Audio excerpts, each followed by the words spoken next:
Philadelphia Flyers podcast. I'm your host, Kyle Collington, and joining me once again, it's the one and only Mr. Kevin Dursow. How are you, buddy? I'm well. How are you? I'm here. So it's a bit well, for this, yes. I mean, in general. Yeah.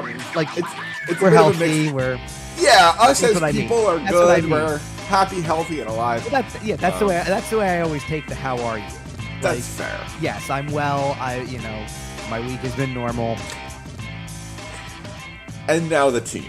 Yeah, and now we get into this stuff that everybody really wants to hear about. Before we dive into the Philadelphia Flyers this week, I'm just going to remind you, subscribe to our YouTube, follow us on Twitter at YWT Podcast, follow Kevin at Kevin_Durso, find us on sportstalkphilly.com.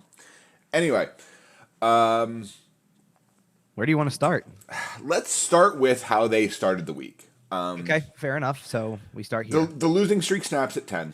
Okay. The Philadelphia Flyers get a victory over the New York Islanders on Tuesday night. Mm-hmm. They played a decent game. Well, and this is what I tried to kind of foreshadow a little bit when we did last week's show, because as much as I kept coming into it going, help me find the win in the next several. Yeah.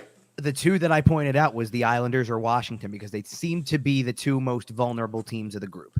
That is true. And as we move forward to the rest of the week, which we'll get into, when you're playing the likes of Tampa Bay, which is still Tampa Bay, New Jersey is obviously on a different level this year. Colorado is going to come in as the defending Stanley Cup champions. There's an expectation that's different. Washington's not playing well at the moment, not near as well as they typically do. Right. They have more skill than the Flyers do. That's obvious, but they're not the powerhouse that they once were at this point. Like, now they're a borderline playoff team. Right. And the Islanders, for a good start, kind of let the Flyers hang in there during number 10 for 2 periods. And then kind of I felt the same way, when we get into the Devils game from Saturday night, I felt the same way. It's like, for 2 periods, you're not playing your game. No. Like, you're just letting this team hang around. And it's almost like you anticipated a night off kind of thing to an extent. I mean, look, you're not giving up a lot either. Like, right. You got to, like, it was a 2-2 game against the Islanders after 2 periods. It was a 1-1 game after 2 periods against the Devils. You're like, they're hanging in there, but it's not like they're blowing any team out or anything like that. Right. Like, and then in the third period, the better team realizes that they're the better team. Right. Steps on the gas and the game ends. Well, and that's what I think the difference was in this particular game against the Islanders, that for a change, it wasn't wait until the third period for something to happen. They had the lead immediately, but they had the lead halfway through the first period. Yep. They really, I mean, the whole thing about that game was you set the tone right away with the 2 fights in 8 seconds, separated by 1 second deal. Which let's talk about that for a second. Well, first of all, okay, listen, the first part of it, I don't understand the point of the second one per se. The first one, you knew it was coming because of everything from Saturday. Yep. There was going to be carryover, and it's not too often anymore. I mean, I think it's happened a little more frequently in the last 2 or 3 years, but it's not too often anymore that you get teams that play each other back to back in home and homes, like a shortened playoff series. So, and I think a lot of that has to do with the year that they played, where it was you play the same 5 teams over and over again. Well, the NHL has confirmed that they liked that, and they're going to do more home and home series and more back to backs and more 3 and 5 type of things, which makes partial sense. And I say partial sense for this reason. If you like that concept and you like the idea that, we could have these 2 teams play back to back home and homes, keep doing this, create the rivalry. Do you not like it? No, it's not that I don't like it. They play the Penguins 3 times this year. Yeah. Like, you can't really exactly have a home and home and say you play each other 3 times in a year. This works when you play 5 times a year. That's fair. They've got to get back to the divisional teams play more often. And, as far as I'm concerned, take 1 game away from every non-divisional conference opponent and say, you play Boston twice, you play Buffalo twice, and give the divisional games back, because you should not have one, like the game. I think it's the game that just happened too on Black Friday. That should not be your only home game against the Pittsburgh Penguins in a year. It just shouldn't be. That's fair. Like, I shouldn't have to go down and watch 1 home game between the Flyers and Penguins, and then also have to watch 1 home game between the Flyers and the Anaheim Ducks or something. Right. Like, and that makes no sense. And I don't necessarily know if we tune the numbers all the way back to where they're playing 7 or 8 times a year. No, I don't think you go that far. I think you got to 5 or 6 would be nice. I think, because I think it would add up. I think it would equate to 5 if you kept taking away that 1 extra game. Right. Like, and I get it. You're in a challenging spot now because you're factoring in 82 games, 31 opponents, 16 of the opponents play in the other conference. So out of that, you have that immediately adds up to 32 games to get every team on everybody's home ice And once. for the record, I do love that concept, and I do not think because I think anything to jeopardize that. Well, because I think the problem you run in that case is, and I'll use Edmonton as an example because it's the easiest one I can pull. Do you want to be able to go down and see Connor McDavid once a year in Philadelphia, or do you want to see him come through once every 4 because you only play them once a year? It's every other time. So I think it's incredibly important for the growth of the league that every star team or every team is in every arena. Yeah. That every star player out there gets a chance to play in every city. Exactly. Yep. I agree with that. I think it's incredibly important. But we're also losing and maybe it's, maybe I'm grasping at straws with that a little bit, but I think we're losing the natural rivalries because it feels like the only way you're going to ever get that is with the 7-game playoff series. Well, so there's 8 teams in your division, so that's 24. So 24 non-divisional. Well, 24 non-divisional teams. Right, so that should equate to 48 So that's 48 games. So then you divide the rest up among, exactly. You divide the rest up among the other 7. 82 minus 48 is 34. So divide 34 games by 7 opponents. It's 4 to 5. It's 4 to 5. So one team gets 4, everyone else gets 5. That's pretty close. That's pretty close, man. But see what you just did, though? You doubled your home games. Yep. So 2 games against Pittsburgh, 2 against the Rangers, 2 against Washington, 2 against the Devils, 2 Absolutely against, and that's the way you do it. And I know it's not, and then you get to do stuff on the schedule where you get to do one year it's home and homes, and then the next year you play 2 in Pittsburgh, 2 in Philly. Then the next year, you get to do some really fun stuff with the schedule, and you can separate them. I'm not talking about at the same time, but with obvious attention to building availability, because that's what goes into the schedule. I think that what you should honestly do is guarantee, if you can play 4 games within a division every year, if you structured it that way, you should guarantee 1 home and home against every divisional opponent. Maybe. You're gonna play every year 1 home and home against every divisional opponent, and the other 2 will be scattered based on availability. Okay, but what if you're playing 4 games and you play 2 in one city early in the season and then 2 in the other city late in the season? I see where you're going with it. I would do it the other way around. Okay. I would split the cities and make it like I said, make it a mini playoff series with travel, with everything. And honestly, if that's your schedule, right, and put 2 together, so you create that little animosity back and forth, and then put the other 2 in the right spots. Like to be honest, I wouldn't be putting home and homes like that in April, but I'd make sure that I had a couple of divisional opponents minimum, in April. I'm already thinking of fun concepts. If you do the home and home every year, you'll develop a rivalry like college football where you win a small trophy based on the aggregate score of those 2 games. But wouldn't how much fun does that sound? This is the stuff that the NHL needs, right? Like something that generates a little bit more of a buzz. I'm not trying to sit here and say this is the answer to doing this per se, but we're talking about a fun idea. We're not. No. But what I'm getting at is you just said, okay, do a home and home, and the winner of the home and home based on the aggregate score gets a trophy, right? Right. Between the rivals. Why not give out a trophy for the Winter Classic every year? Give out a trophy for the Thanksgiving showdown. But then the Chicago Blackhawks will just win them all, and Well, then pick other teams to be in it. Well, they can't do that now, can they? They can. They won't. That's the difference. All right. Anyway, back to the Flyers. Rewinding all the way back to the Philadelphia Flyers. Because this had to do with the Islanders, right? So, and the Islanders were, but the idea that the home and home created a situation with the fights at the beginning. And you knew the first, you knew the first one was coming. To be honest, I kind of knew the second one was coming too. Because at some point, for sure, Nick Delorier wasn't not fighting in that. Well, that's not the reason, to be honest. Because color me surprised on the Saturday night in Long Island when Ross Johnston's not in the lineup against the Flyers, because I feel like he's almost always thrown in for that purpose, especially when Nick Delorier and Zach McEwen are. He might have had a super important AHL game to play. No. He was up. He was a scratch. I'm joking. So no, because I just going off of the things. So but that shocks me when he's on the active roster and scratched for a game against the Flyers for that purpose, especially when Nick Delorier and Zach McEwen and the like are on the other side. It kind of just screams put the tough guy in for this one at least. Right. Like the Philadelphia Flyers are the team that you put the tough guy in for. Like if you are, especially now, right, if you have the guy on your roster, why isn't he in the lineup? Well, like, and I say especially now because to an extent, like last year, I could understand it. They didn't exactly have one of these guys. It was McEwen or bust. And for the record, I'm not happy about that. That's not something I'm bragging about. This isn't the Broad Street bull. No, they're trash and all they do is hit people. Like I'm not. They're a garbage. Right, they're a garbage hitting team. Like they're not good. Right now okay, so let's move beyond the first 8 seconds. Right. Because here's the thing, and look, we can discuss this further if it comes back around to this. I'm not going to make this a definitive point of every argument that we make, but it does exactly what it's intended to do, right?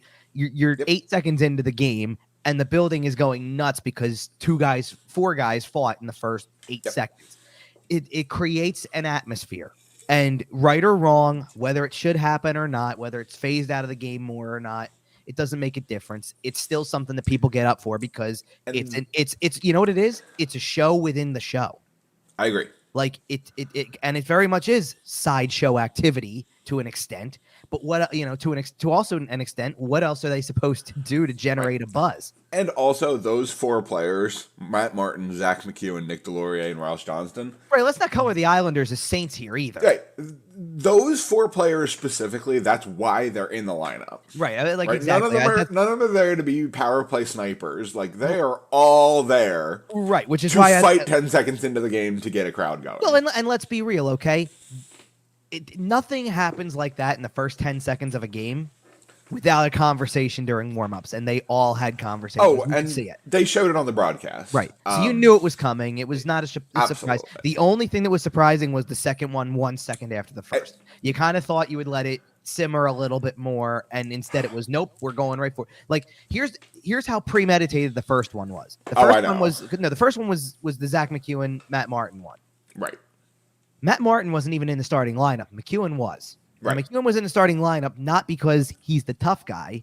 He was in the starting lineup because he had to play so high up in the lineup that he was actually with legitimate players. Right. Other than, like it was kind of the hybrid third, fourth line jumps to the second kind of deal. Because they were without tons of players at that point. Walking wounded. They were, at that point in time, you added Tony DeAngelo to the injured list for that particular game. I think they still didn't get anybody back for that one either, or maybe they did. Lawton was back, and so Lawton was back. Konechny wasn't yet. So Scott Lawton was the one guy who came back in. I don't know how the thinnest roster is the one that won the game, but here we are. Well, we'll get to that because I have 2 theories behind that to begin with. But he wasn't on the Matt Martin wasn't on the ice. They made a change immediately off the face-off. He hopped on and it's let's go. Okay. At least the next one was off the face-off. Delorier's lined up with Johnston, and you're like, okay, you're talking right as the puck drops. That's how that happens 1 second in. So I know why the rule exists. Mm-hmm. I do. I know why they changed it. It's for safety. It makes sense. Right. I wish the ref could wave off certain guys and tell them they're allowed to take their helmets off. Like when they're circling, they need to be able to go, hey. You guys are both experienced adult fighters. Like you both know what you're doing here. Right. You can take the buckets off. And I know why they don't. And they're never going to. And they're never, ever, ever going to. And right. If nothing else, they continue to implement more when it comes to that. Right. When the helmet comes off, they jump in faster. No. Not just with that, but I'm talking about in the general of the game. I know. With the rule if you lose your helmet, you got to get off the ice or put it back on. They just instituted something I saw the other week that any player entering the league after 1920, so anybody who's already in and anybody who's been in for a couple of years now, will have to wear helmets during warm-ups. Correct. Yep. And that's, again, it's a protection type thing. So you eventually, you get it. Travis Konechny breathing a massive sigh of relief right now, by the way. There's a handful of them. I believe that, I think Ivan Provorov's done it a little bit lately. Scott Lawton definitely does. Every beauty in the league. Well, and apparently Scott Lawton, too. Listen, I love Scott, but he would tell you. Come on now. Anywho. So following up on the fights, you get to the point where like this is how quick. I mean, how quickly it looked like this game was going to unravel because they took 2 more penalties in almost immediately after. Yep. Like less than 3 minutes into the game, you're down 2 men. It's a 5-on-3 for long enough of a period of time. Scary long time. Yeah. Right. It was probably about a minute 23, I want to say, or something like that. Somewhere in that neighborhood. Yeah. And it didn't take long. Noah Dobson scored on a one-timer. Yep. Pretty standard stuff.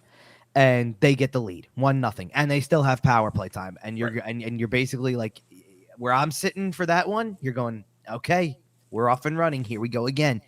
And really, where the game does take a turn, and the Flyers acknowledged it after the game, and I think that you saw it in the game. They get a shorthanded goal. Yep. Travis Sanheim scores a shorthanded goal, and coming up a rush. Pretty.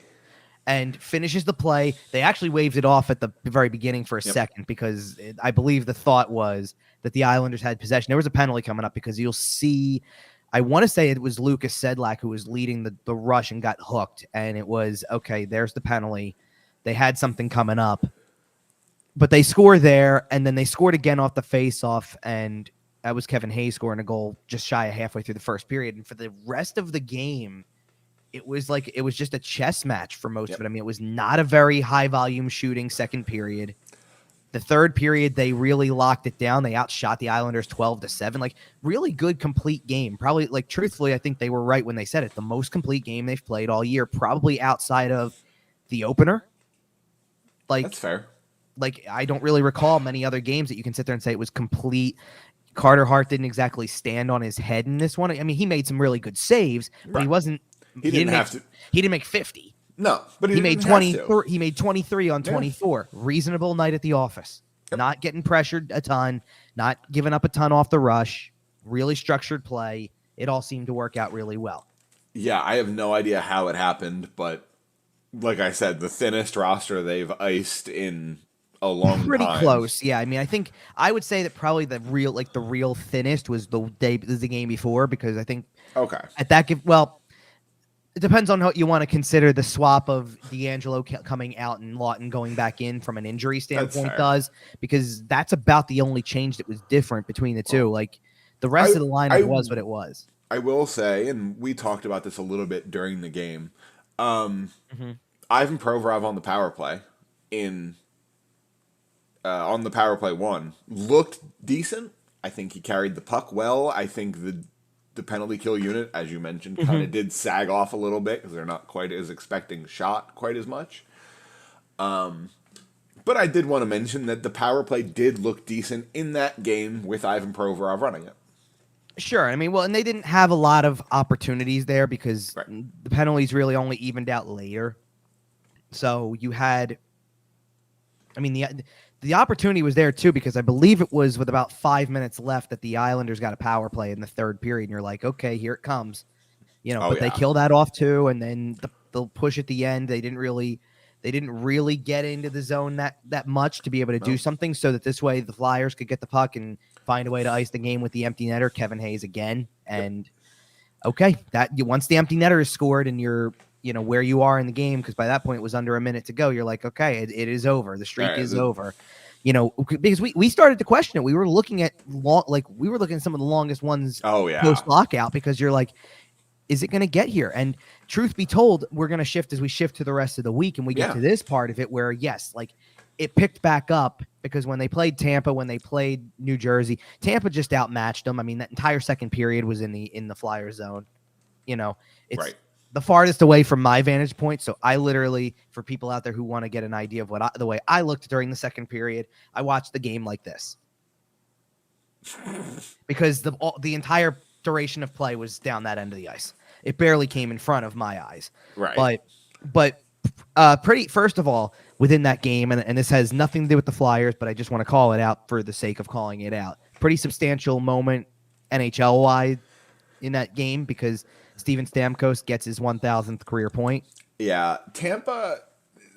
Yeah, congratulations to Steven Stamkos. I'm a little disappointed it wasn't a goal, just for kind of the number roundness of it all. Well, I think you're disappointed. I think you're disappointed, not that it wasn't a goal, but it's it's not. He didn't even get the primary, so it almost does. You don't. He doesn't make the direct play. If he makes No. like if he makes a pass on a 2-on-1 and the guy scores, and then it's like, hey, you set this guy up. Great job. No, I'm weird, and I wish he had scored a goal because I wish he had 495 goals, 505 assists. Oh, like, okay. I wish they were just nice round numbers. I got you. But yeah, that game, just in general, was a very good Tampa Bay team. Right. Using a really poor team as a punching bag. That was them having fun. Sure, and to echo what you were saying about Stamkos, by the way, because yes, congrats to him for 1,000, obviously, and to do it first of all in the number of games he's played because he's over a point per game for his career, but he's also a freak. But given the injuries, I mean, I guarantee you at some point in time there was a thought he wouldn't get here because the injuries sometimes were so debilitating within the last 2 years. Right, like I think that recently. you had to at least consider the thought that, like, listen, skill wise, of course he had the potential to get to 1,000 points, but I guess you were just wondering at some point in time would Father Time catch up to him, would the injuries catch up? He's not able to play. There were people after he played one shift in the Stanley Cup final, and that's about it. There were people that thought that was it, and he was done. Forever. No, he's still very much got it. He's still a dynamic player. It was really interesting because that was about the only mention of anybody in that grouping of typical core guys for Tampa, because the rest of the goal scoring and the rest of the whole, deal with that, Nick Paul has 2 goals, Corey Perry's picking up multiple points. Andre Vasilevsky's getting in it. Ian Cole had 2 points in the game. Like, it's Tampa Bay doing Tampa Bay stuff to an extent, because and I say that because, like, you're right, based off of the last 3 years, of course, like, this is what we're accustomed to. They're not, and maybe the last couple of games make this a little bit different because they have picked up wins in the last 2, obviously. But leading up to that point, they kind of weren't lighting the Eastern Conference on fire either, or the league standings on fire. Kevin, you own the NHL video games from time to time, right? Sure. Do you ever go into the play now mode or the quick play mode and play as an NHL team against an AHL team just to feel better about yourself? No, to do that, you just turn the skill level down to, like, the easiest level, so you can run up the score 8-0. But sometimes, for me at least, right, that's what this game felt like. Tampa Bay was playing the game on easy mode. That was a very good team. Sure. They weren't playing at their top tier. Don't get me wrong. They were still kind of warming up. They played that game like a beer league game. They really did. They were trying stuff. They were having fun. They cracked one in the locker room after the game. Convince me. I mean, I didn't see any evidence, but okay, because I do we walk by the room as we go to the coach's press conference, so I didn't see any evidence of that. But fair enough. And what do you think about Saturday? The Saturday game against New Jersey? Yeah. I'm not going to down the effort that they gave or the way that they played because, compared to what they had just done against Tampa Bay, let's be real for a second. Tampa Bay may be the team that's made the Stanley Cup final for the last 3 years from the Eastern Conference, but they are not the better team right now. Right. They are not the class of the Eastern Conference at the moment because there are 4 teams with more points in the standings than they have right now. Carolina's doing better. Toronto's doing better. Boston's doing better. And the Devils are doing better. And the Devils came in, like, I put Eastern Conference. I mean, let's be real. Eastern Conference leading is only half the story. They're the best team in the NHL this morning. Yeah. Yeah, it's insane to be where we're at. I mean, okay. Best by depending on what you want to look at. They have the most points. They don't have the highest points percentage because Boston's played 2 fewer games, but both New Jersey and Boston have the same number of wins at this given moment, 20. They're the first 2 teams to 20 this year. Like, it's one of the 2 best teams in the league this year. So whether you want to look at the points percentage, you want to look at the points total, they're one of the top 2. The Devils have 5 losses this year, and one of them is to the Flyers. And quite frankly, almost a second one. Like, the Flyers could have won that game last night. Yeah, but you know what?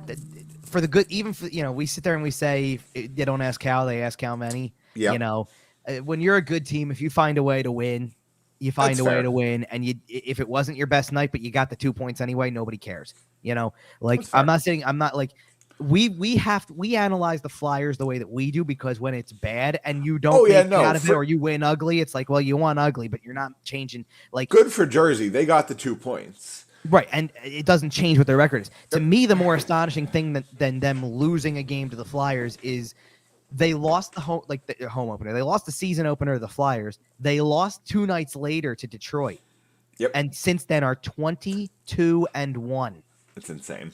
That is incredible in 22 games or 23 games. Yeah, That's 23 crazy. to be 22-1. 20 in the wins, standings. 2 loss, 1 overtime loss. Wow. And with let's be real for a second as we go as I go into the actual kind of details of the game itself. I'll say this. First of all, the first period, classic Flyers Devils to an extent, and I say that meaning the Flyers weren't exactly getting the greatest scoring chances themselves. It was a lot of dump and chase, go after it, try to find your way through the neutral zone kind of stuff. The Flyers were doing it right back to the Devils, though, because the neutral zone was non-existent for the Devils. They really didn't come through with any momentum at all. It felt like a game out of 2002. Right, and they only took 4 shots. Yeah. So you're sitting there looking at that going, well, that's a pretty lopsided first period, at least from the shot totals. Oh, Jeez, yeah.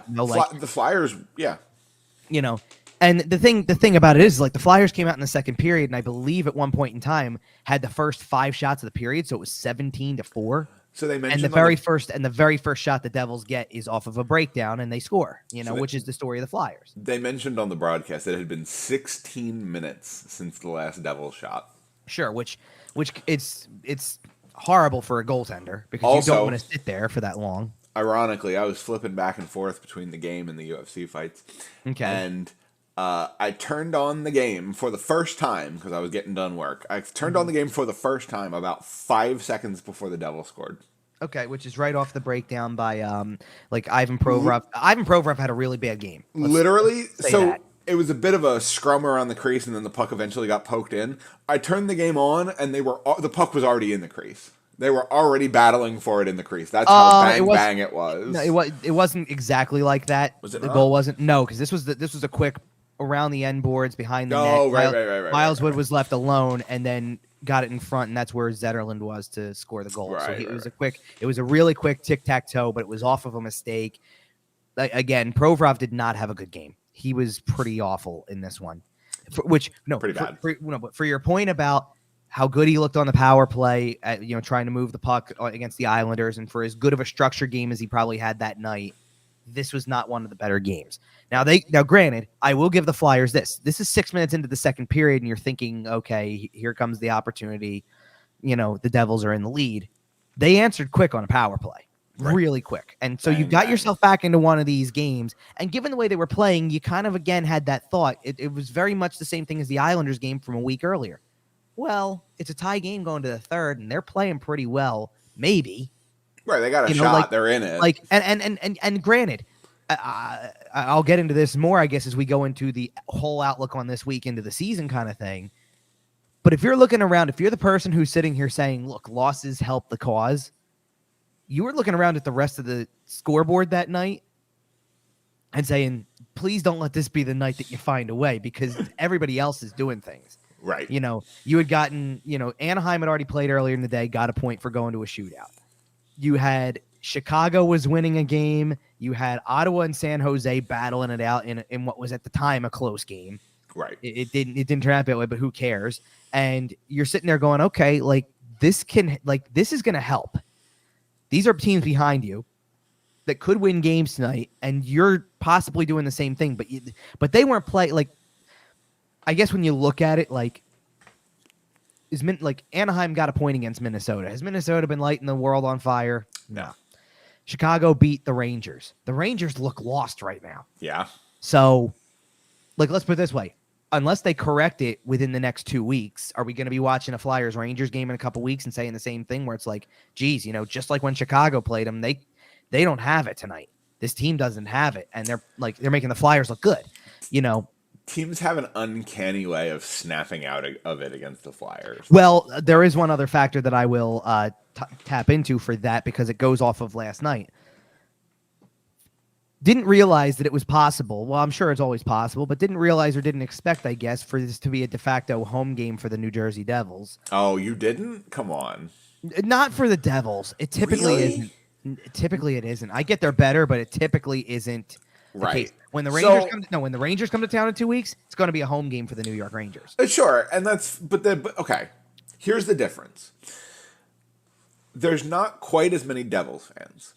Sure. That's why I didn't expect it. Well, right. When the team is bad, it's not It's not worth spending the money to come out to go watch, a team you don't like beat your favorite team on the road, blah blah blah.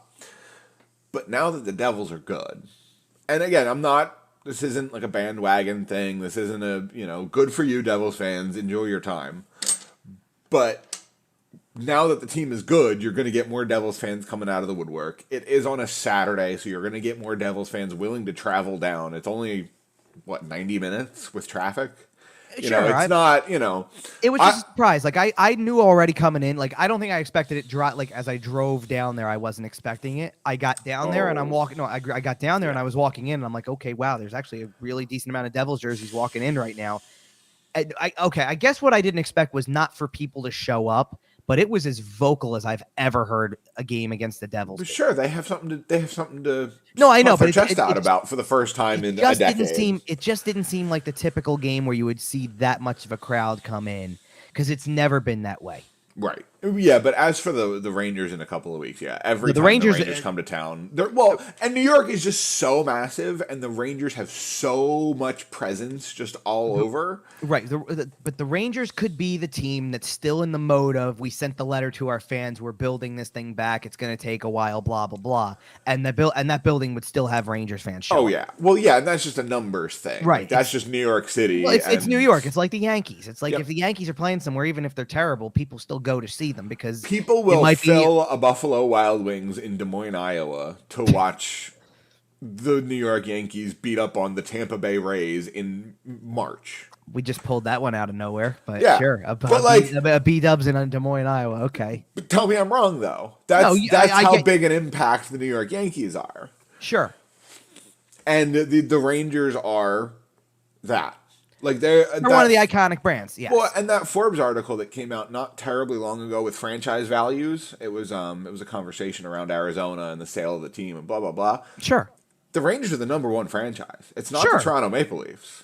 Well, because I think that there's a different angle. It's the American dollar. I know. Sure. Well, that's part of it, but it's not going to be like to your point. It's not any of the other original 6 teams because it's New York and it's an iconic brand. Like, and there's another team in town technically. That's the crazy part. Technically. Right. Yeah, but even that team, you're going to tell me that team doesn't have value? They just built a brand new arena at a racetrack. But that's what I'm saying is that's how big New York is. Casino. That's what I'm saying. That's how big New York is. There's 3 teams within 35 minutes. Well, okay. So, all right, fair enough. And the Rangers are still that massive. Okay, well, fair enough. I was surprised by that kind of vocal level of the Devils fans. Fair enough. Well, you know what too? Okay. Let's look at the 2 teams at the top of the standings. If this was Boston, I'd totally get it because Boston, I would see it and go, everybody's buying into that right away. Oh, Look, who's still playing for the team. There's an element of this where I sit there and I go, this team is still very young. The New Jersey team is. They're still very young. This hasn't happened in a long time. I would actually almost believe it if there was more skeptics like, even though it's a quarter of the way through, even though they're on this crazy 22-1 run. The Devils are for real, man. Oh, I'm not saying that they're not, but I could see fans for travel purposes being like, I'm still a skeptic.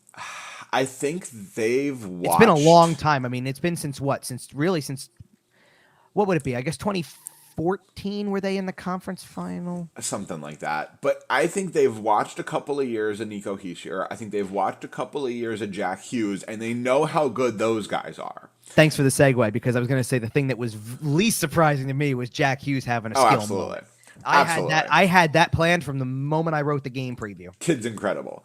But then you great to see him. You take a look at that, and then you combine it with the fact that their management has shown a willingness over the last couple of years to make kind of risky moves and go for it.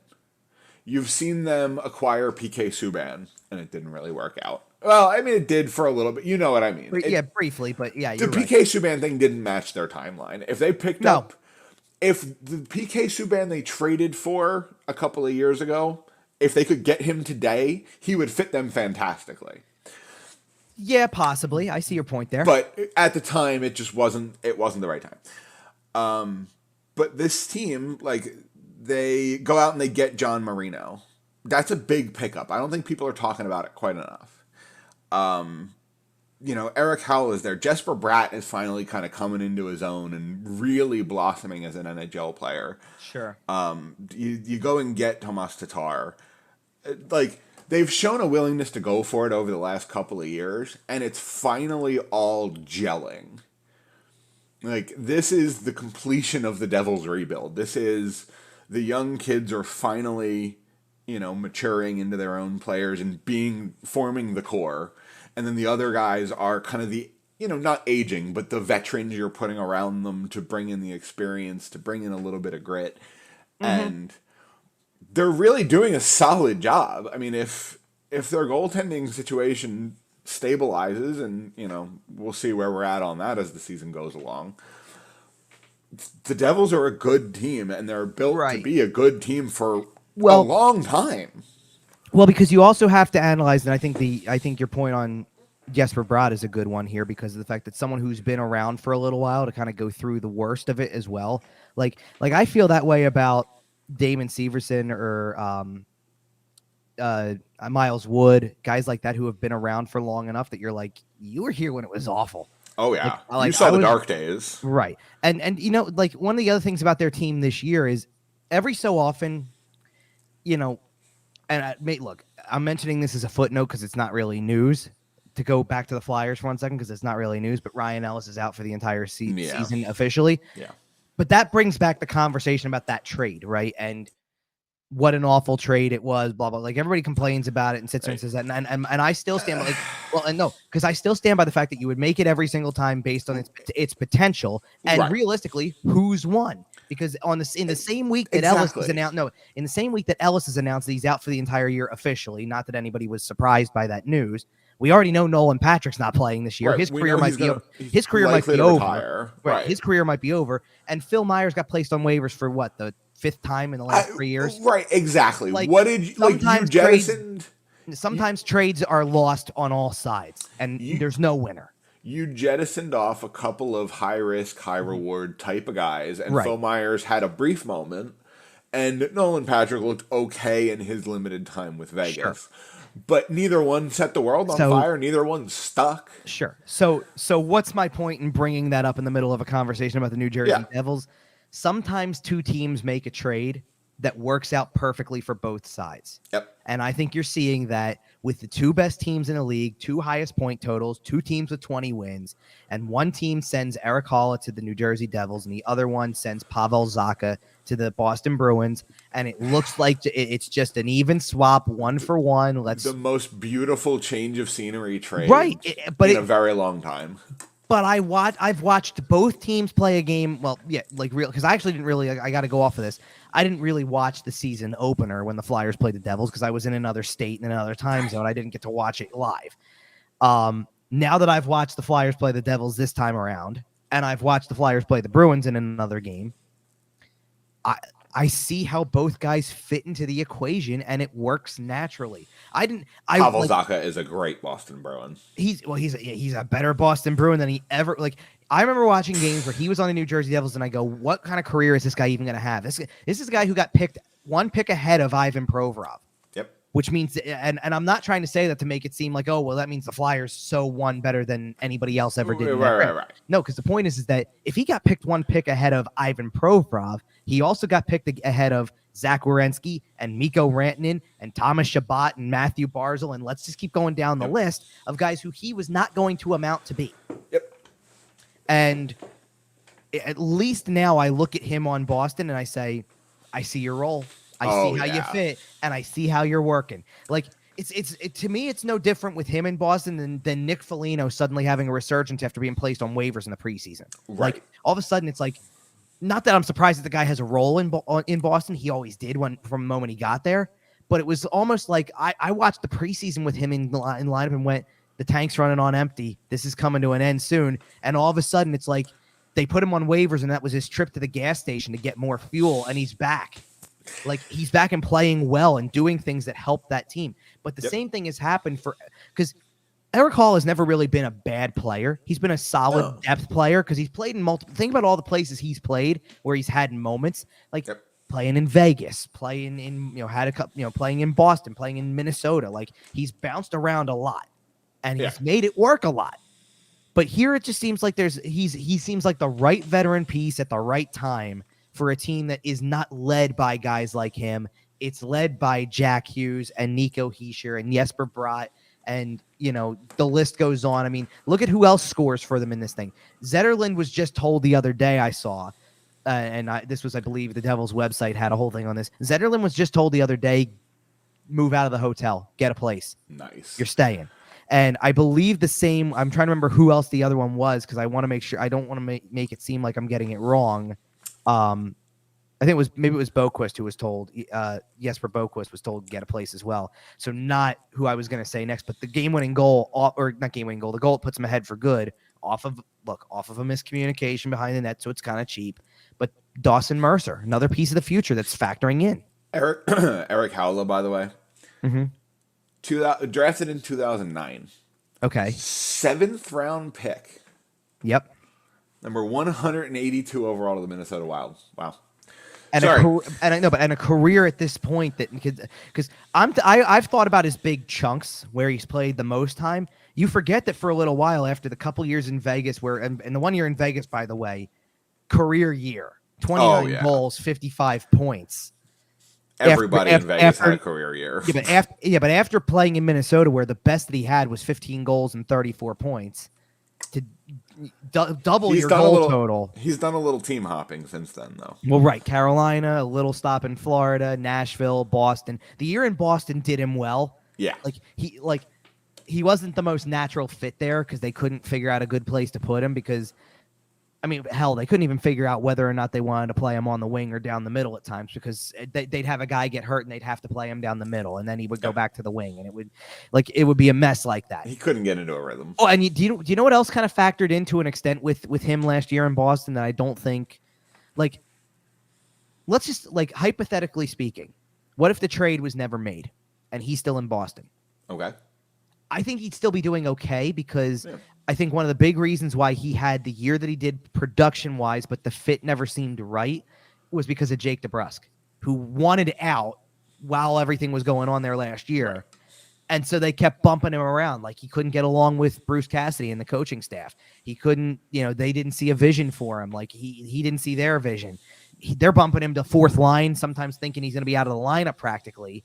And so what do you have to do? You vault other guys ahead. So a guy like that all of a sudden is playing, and all it takes is a Charlie Coyle to be out or pick another guy. God forbid anybody in the top 6 gets hurt, Well, exactly. I mean, and here's the other thing. You're still making up for the fact that David Krejci's not playing with you at that point. So, isn't it amazing what happens when he shows back up and all of a sudden you go, boy, slots right back into that 2C role. Yep. Just like old times. And oh, by the way, now the guy on your wing is Taylor Hall. Yeah. And now that we're on Boston, by the way, because we've gotten to Boston here, can we talk about the fact that I'm just very interested in every Boston home game now? They're still undefeated at home. Right, sure. They have not lost a game in TD Garden this year. I think it's 14 now, 13, 14, something like that. It's was absurd. Carolina was when they got to 12, which I think set a record. So now they're up to 14 with the win against Tampa and the win against Colorado. And they're just running it up at this point. And you're getting close. You are a significant portion of the way through your entire home schedule. Well, if you're through 14, yeah. That's what I'm saying. We're bordering on half. That's what I'm saying. Do you want to know what's even scarier than that? Okay. They have a 5-game homestand for 2 weeks. No, which means who do they got?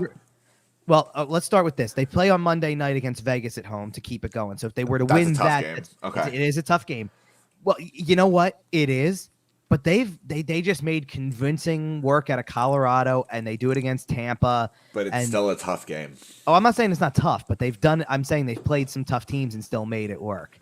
No, the you're going to think that the 5-gamer is pretty favorable. Islanders, Kings, Blue Jackets, Columbus, Panthers, Florida, Winnipeg. Jets. Man. There's at least 2, maybe 3 on that list that I see are easy. Or should be easier wins. Oh, yeah. But the only thing that I don't factor in there, like, pick one of the 2 between the Islanders and the Kings that should be tougher because someone will play them tough. The Kings will play a tough game. They should. Yeah. Columbus, they should have. Winnipeg's the other one, by the way, because Hellebuck's playing out of this world. If anybody's going to go in and steal a game, goaltending. I mean, you know what? Maybe that makes some of the other ones tougher, though, too, because the Islanders have been getting some good goaltending. Sorokin's played well. Florida can get, if Florida, especially if they continue to roll with Spencer Knight, has been getting some goaltending that can play in. Definitely Winnipeg's goaltending, but we'll see. I mean, and guess what?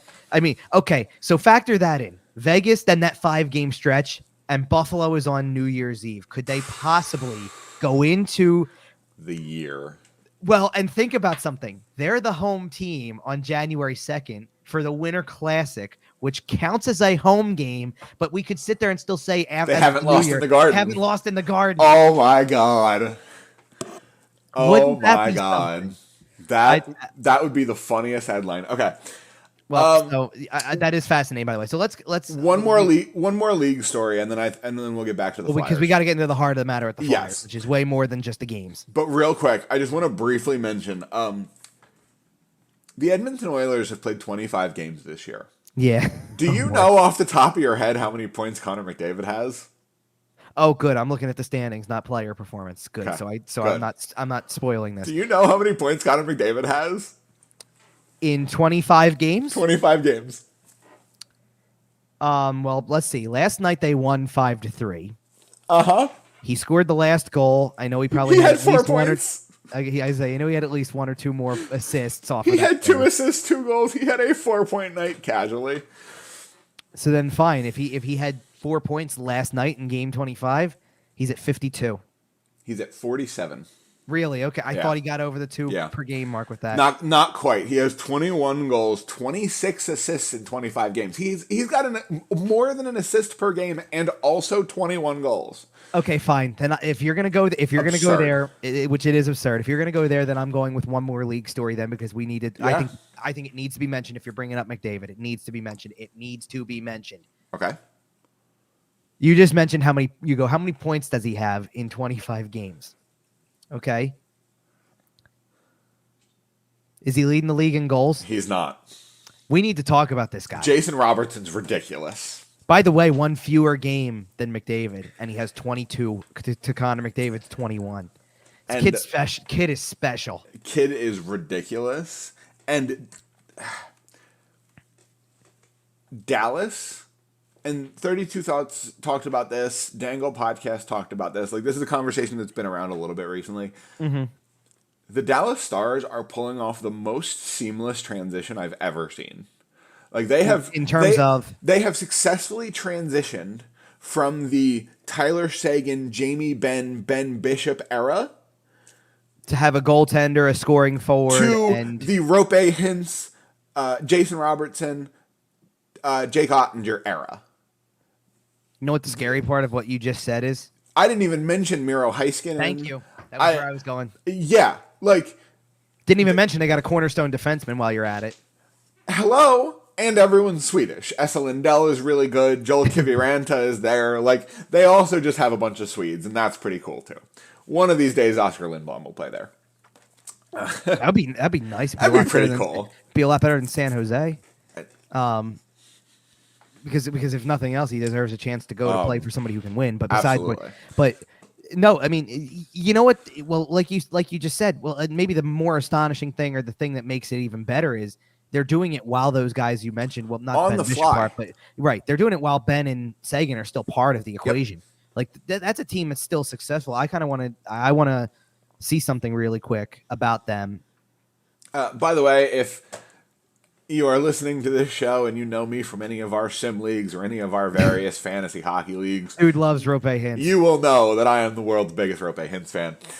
So to see Jason Robertson leading the league in goals when Rope Hintz is his primary center and has a whole pile of assists this year. Speaking of which, by the way, fresh off a new contract, Signed by the a way. big fat contract, 8 years, 8.45 per. Guess what? With the way the cap's going to be, it's a good deal. It's an incredible deal. It's a good deal. It's a great deal for the player because the player gets paid while the cap is still a little bit tight. And then once the cap blows up in a couple of years, the team is going to love having a first-line center for under $8.5 million. Are you kidding me? Well, and the other thing that you got to factor in is exactly what you're talking about, because once that deal kicks in, he's jumping from just over $3 million to $8.5, right? All right, and listen, you're giving me an opportunity to talk about Rope Hintz, so I'm talking about Rope Hintz. No, that's fine, but I'm saying, think about for a second. I mean, it's going to look a little ugly in the beginning because like Sagan's still got a lot of term left.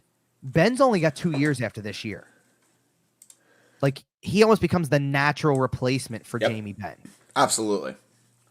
And let's be so you might be able to maximize what Sagan's given you over the next few years, for all I know. Like, even Robertson's locked up for 3 more years beyond this year at $7.75 million. That's obscene, given what he's doing this year. So, real quick, can I tell the story of why Rope Hintz is kind of a meme in my life? Do. Okay. Please do. So, a couple years ago, I was in a sim hockey league. Shout out DCHL. Shout out Matt. Anyway, so I was in the sim league a couple years ago, and I had Rope Hintz. And I got Rope Hintz for a steal. I loved it. It was Olli Jokinen and a fifth round pick. I haven't heard that name in a minute. So for Rope Hintz, another prospect that I don't remember, and a 5th round pick or a 4th round pick. Okay. So it was a pretty good little deal for me, considering Olli Jokinen was expiring, and like, I thought it was fantastic. Sure. So anyway, I'm sorry, I'm trying to find. Okay. There was a guy in the league, and I'm not going to name him, but he ran the Dallas Stars, because how this sim league works is everyone is assigned to a team, and you run your team. And he was a Dallas Stars fan in real life. Or he picked up the Dallas Stars as a team in real life because he ran the Dallas Stars in this sim league. And he was interested in acquiring Rope Hintz because he was on his way up. He was starting to kind of do things at the NHL level. He was starting to kind of prove himself as a player. Now, I had an attachment to him because I got him as a prospect, and now he's starting to prove himself. So I feel really good about that. So when you're playing armchair GM and you essentially acquire the prospect, you're like sitting here going, I like this kid. I want him around. I'm enjoying this. And it's like, even though it's a sim league, it's still, I'm puffing my chest out. I'm puffing my chest out because I acquired a prospect that is hitting. Currently in the prospect of blowing up and hitting and becoming a thing. And this guy messages me, and he's talking about acquiring Rope Hintz, and he's trying to underplay it and go, well, Jason Robertson's the center of the future. Or no, it wasn't Jason Robertson it was I can't Is it somebody who's playing now? Yeah. It is? Okay, hang on. I'm pulling back up their roster really quick. While I do this. So he was talking about wasn't Foxa, was it? No. I think it's somebody they traded away. Ty Smith? Did they have Ty Smith? Oh, what, Ty Dellandrea? Oh, Ty Dellandrea. That's who it is. He's like, Ty Dellandrea is the 1C of the future. Rope is never going to be more than a 2C. I'm not going to, because I think he's going to be a star. And I think, I'm trying to get first line value for him. So he says, this is a direct quote from a message. And again, I'm not naming names here, so I feel okay about that. I'm willing to consider a combo involving guys like Veleno, Reese, Nick Robertson, Jake Virtanen, Galvis, Lucas Johnson in a deal for Hintz plus a guy like Vesalainen or Adam Bachvest. Okay, so hold on a minute because there's a bunch of names thrown in there all at once. Right, and I'm not going to break down who Jameson Reese is, and we're not talking about Jake Virtanen. Right. He's dead to everybody here. No, but because the Nick Robertson part was interesting because he's kind of in limbo in Toronto right now. So for context, this is a couple of years ago, right after all those guys just are coming off a good performance at World Juniors. Okay. They're all post-draft, pre-NHL. They're all post-grads. And he just throws me this pile of prospects, basically, for a guy who is in the process of proving himself. And at one point, he very snarkily throws out, well, what do you even think Rope Hintz is anyway? And I went, what do you project him to be? And I was pretty conservative, to be honest. I was like, I don't know. Look, I'm pretty excited about him, but I think he's like a 20, 40, 60 guy. And for the record, just in terms of feeling vindicated, last year Rope Hintz finished with 37 goals and 35 assists, and is currently on pace for 28 goals and 63 assists. So, bite me. Anyway, okay, there you go. Hey, listen. If we're going off of the Dallas Stars thing here for a second, because I play fantasy hockey, and my number one goaltender this year in the draft that I took anywhere, that I kind of share the team with my dad a little bit. So, but he kind of knowing how many games I'm at, he goes, okay, who's good, who's not, kind of like right. help me with these depth picks here. Help me out. But right. but he so when we came to goalies, there was a run of goalies by the third round, as typically is in fantasy, and I just went off of last year's playoffs and said, you know what, Ottinger might be the best one left. Let's go for it. And turns out the guy's ranked in the top 100 of players this year, and if not for a couple of games and he missed with an injury, might be the number one goalie in the league this year. I believe Jake Ottinger got kept in my league because of how his performance in the playoffs was. And for what it's worth, by the way, Ottinger was the first goalie we took. The second goalie we took was Ilya Samsonov. Nice. The third goalie we took was Linus Ullmark. Nice. You're feeling good. Sometimes you just gotta have a feel. But also, by the way, to your point, because it's such a deep league, this is for clarity. By the way, this is a league with 18 teams in it. Yeah. So you really got to know depth. So that's like goaltending, right there. But you're picking backup goalies. You're picking third pairing defensemen sometimes just to get guys who bodies who play. So 14th round, we picked Esa Lindell. Ooh. Who turns out to be a pretty nice player so far. I mean, we got a few good ones here. I mean, 19th round, I got a guy like Adam Lowry from Winnipeg, who doesn't light up the score sheet any, but does a bunch of other little things that get you fantasy points, like hits people, blocks shots, plays penalty kill, wins faceoffs.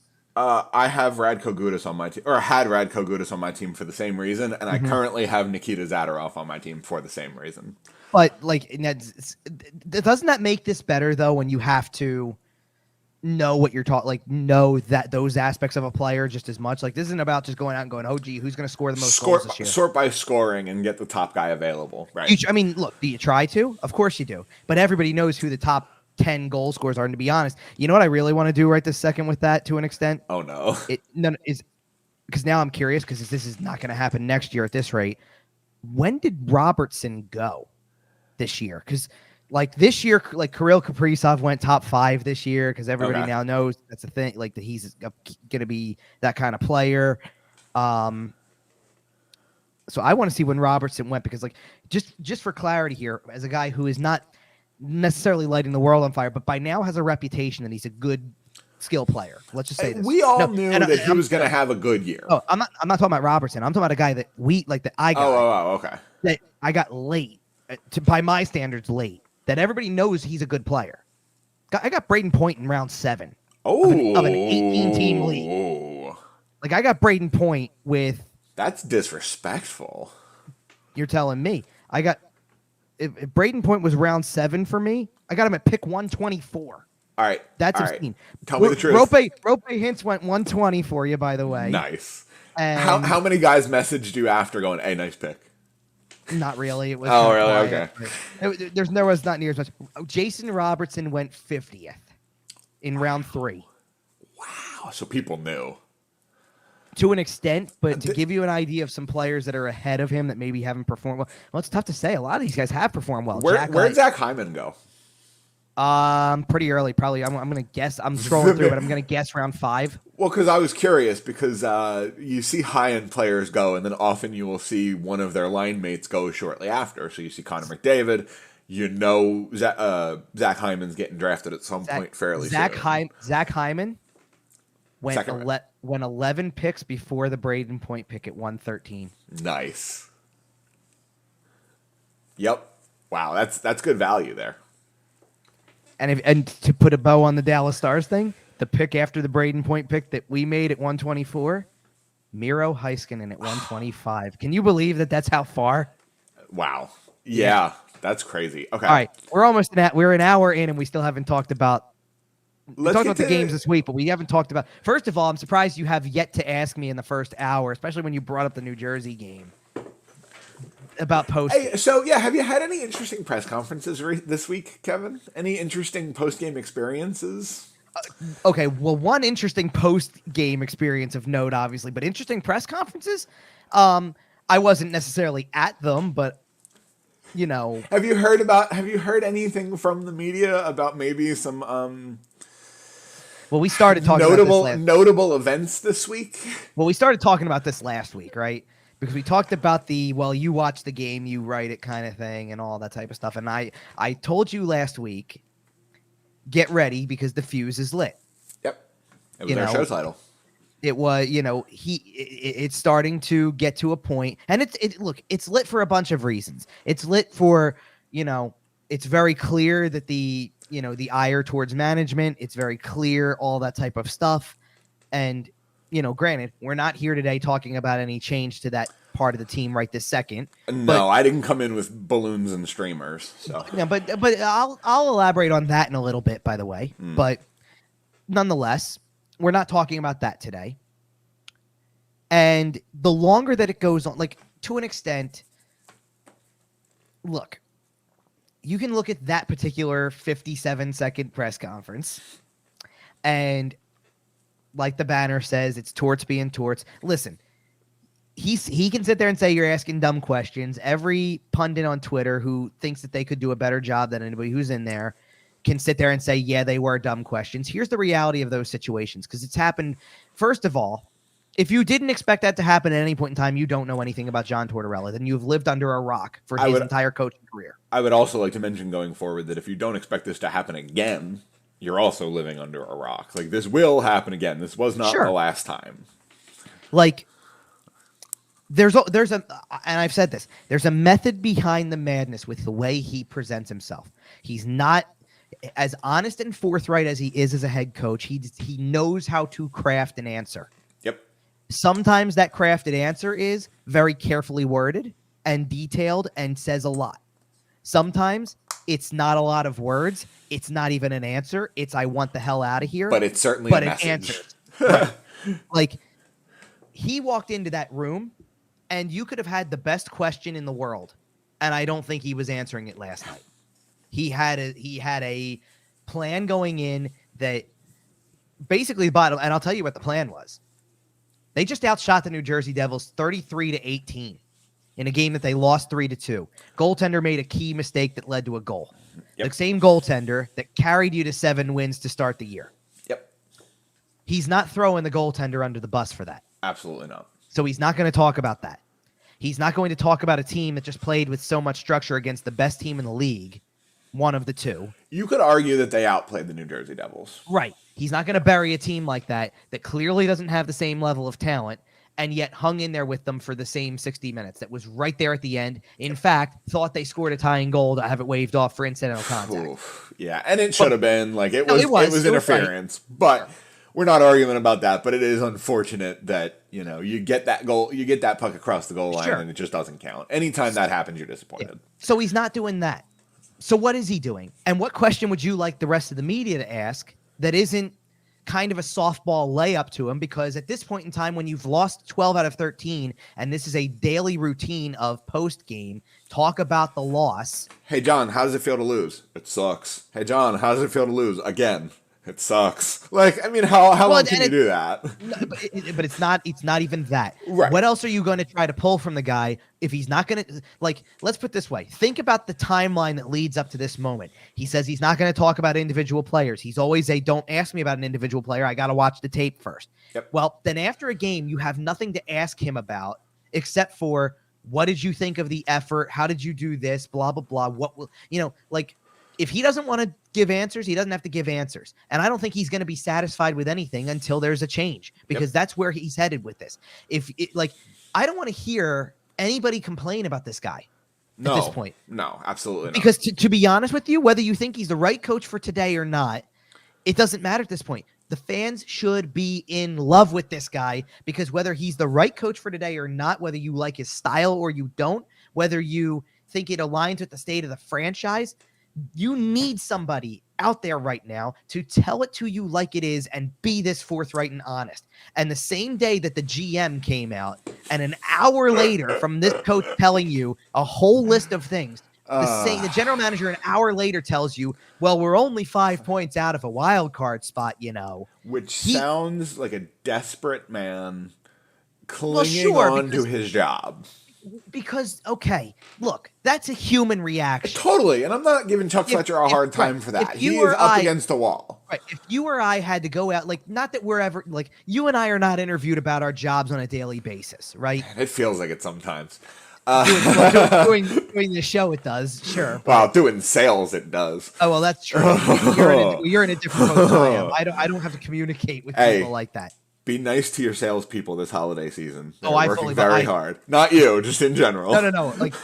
Believe me, when my wife had the flu in the week leading up to Thanksgiving, and the many trips I went over to the pharmacy and had to wait 30 minutes for something because it's just hectic. Yep. You just look. Am I frustrated? Yes. Tis the season. Do I sit there at the end of the day and try to make it seem like, listen, I know it's not your fault. I am frustrated, but it's not your fault. Thank you. Yep. Just be polite about it. You don't have to be thrilled, but you don't have to be an ass. Doing their job. Right. Yes. You don't have to be an ass. All right. Speaking of asses, Chuck Fletcher. But my point being, if you had to answer questions about your job status every day, and it's not going well, wouldn't you try to spin yourself off as, listen, I'm trying to do the best. I'm trying to do my best, or you try to find the positive, because at the end of the day, you don't want to lose your job. No. Now, granted, this is different circumstances. This is the general manager in the National Hockey League who has $1 million, who has a 7-figure salary. Yeah, not the average everyday person who's sitting there going, geez, you know what? For my $40,000 a year annual salary, I can't afford to lose that, or I don't have a place to live. Right. Who, all things considered, will be literally fine if he gets fired. Might have his feelings hurt. Might take a financial hit. Right. Did you ever notice generally speaking, will be fine. Because did you ever notice how in sports nobody ever sits there and nobody ever argues with it's the business of it. Yeah, it's the business of it, and you're still getting paid if they fire you. Yes. You know what I mean? Because you signed a contract. Anybody else gets fired, they get shown the door and they don't get their last paycheck. No. Or something like that. Maybe they do. You know what I mean? Maybe you get your vacation time paid out. Right. That's what I mean. Anyway, John Tortorella came out the other day and tells everybody this is not a 1-year thing. It's more than that. And he's right. He knows. Because the press conferences lately from him, and listen, they're not after a game. You've got to separate the post game from the day after. I have practice interviews, right? Because at the end of the day, if you're passionate about a sport, if we watch a sports team that we have expectations for, right now when we watch this team, it's a little bit indifferent, right? The losing isn't okay. No, like I said, okay. I was flipping back and forth between the UFC fights and the game. Right. And my point when being, the Flyers are good, I don't flip back and forth. I watch the Flyers. But my point being, when they're not good, the losing's okay because you're trying to get draft picks or a better draft pick. People are going to sit there and tell you nobody cares about it. People are going to sit there and say it doesn't matter, and I have to ignore that stuff because I'm there to work. I'm there to do something. And I'm not going to stop doing that just because the team is awful. I have to be there for that. But it's, when it as much as you can sit there and say all of that stuff and it doesn't matter, he's still locked into a game wanting to win. And as fans, if we're watching a team that we have higher expectations for, when, we're recording on Sunday morning like we always do, when we go watch the Eagles later this afternoon, if they don't win the game with the record that they have and the potential that they have, and they do something that frustrates us, we're pissed off about it. And if they lose this game, don't talk to us for an hour. Don't talk to us for the rest of the day. That's how Philadelphia is, right? Don't talk to me for the rest of the day. The team lost, and I'm pissed off about it. And he can't walk in. They give you a 10-minute cool down period after these types of things. 10 minutes is not enough for John Tortorella to cool down. To be fair, by the time the Flyers lost, I've already processed it midway through the second period. Right, but that's what I'm talking about. I know. He's the head coach of the team. He right. John Tortorella is 110% into but when we were but this goes back to when we were watching the World Series, or when you're watching the Eagles now, and you're watching a team that has expectations that you say every week or every day or whatever it is, I'm investing myself into this. Well, he's invested into it, obviously. Sure. He's the Sure. head coach of the team. So when he's investing the time and the work and that we're going to keep showing him the same clips and we're going to keep teaching him the same things and we're going to keep driving this home until we get it right. And if he's investing the time and they're not winning the game, but the effort's there and the structure was there and they played better, but he's going to get asked a question about, well, did you think the effort was there? Like, yeah, we did. Yeah, the effort was there. We played our asses off. And John Tortorella has already shown that if the guys play hard, he's not going to bury them. Because he can't. Right. Because he knows that, and he's known for a while. He's the only thing shielding them from this team. Because he's known for a while that the talent gap is so massive that there's only so much you can do with it. He can't just be forthright and come out. Like, you can't exactly go out there and say, you know what? The reason that we keep losing games is because we suck. They're not a good enough team. Like, this is a trash roster. But they're trash that plays hard. Like, you can't we say play that. hard. Yeah, but you know why he can't say that? Because every player in the room would sit there and go, gee, he thinks we suck. F this guy, right. Right. And he's trying to sit there and say, listen, they're doing the best they can. They're trying. We're teaching them as much as we can. I'm trying to make the best out of this. The Philadelphia Flyers organization is currently a hurricane. Sure. And John Tortorella is standing in, well, he's standing in front of the shack, right? The players are all crowded in the shack. And John Tortorella is standing in front of it, trying to hold the door shut. He's trying to protect these guys. He's putting up windows protecting the inside of your general store. And to be honest, losing all of its inventory. To be honest, from my perspective as somebody who's not in the room, who's not even in the post-game press conferences, sure. like as somebody just who kind of watches him on YouTube afterward, he's doing a great job with what he has. He's doing as well of a job as you can ask for because to come out and he's almost fearless in this, in the sense that in the sense that to say what he's saying.